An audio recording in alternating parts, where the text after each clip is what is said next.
ओम प्रकाश गर्ग जी, मध्य प्रदेश से। राधे राधे। महाराज जी, आपके चरणों में कोटि कोटि प्रणाम।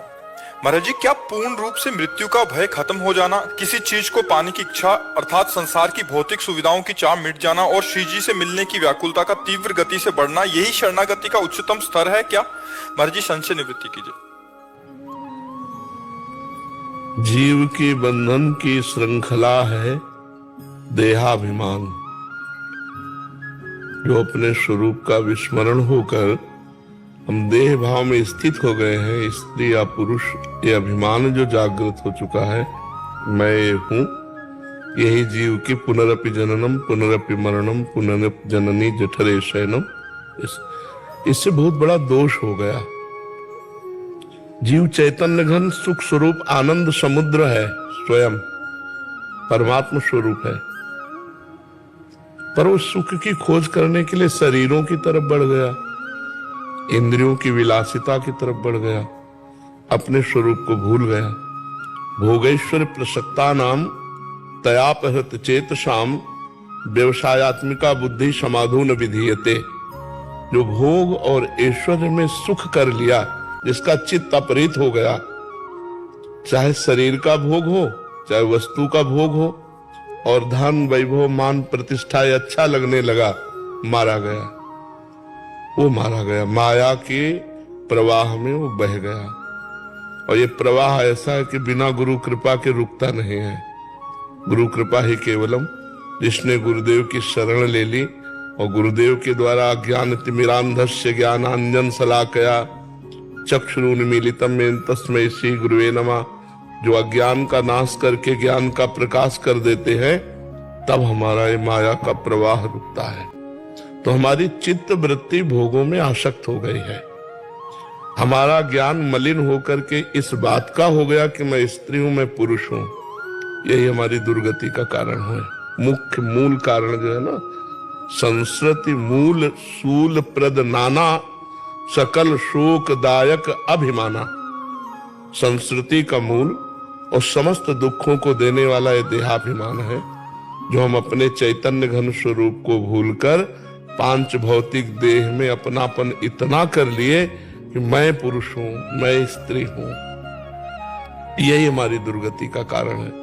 और जब हम गुरुदेव की शरण में होते हैं और जब उनके द्वारा नाम उपासना हमें प्राप्त होती है, तो इसी जड़ता का नाश होता है। जो आपने बोला ना, यही उसके अंदर लक्षण प्रकट होने लगते हैं कि नहीं खान पान ते भावे है, नहीं कोमल वसन सुहावे है, सब विषय लगे ते खारा है, हरियासिक का मग न्यारा है। ना काहू सो बोलिबो ना कोई व्यवहार, अपनी कुंवर किशोरी को जियत निहार निहार।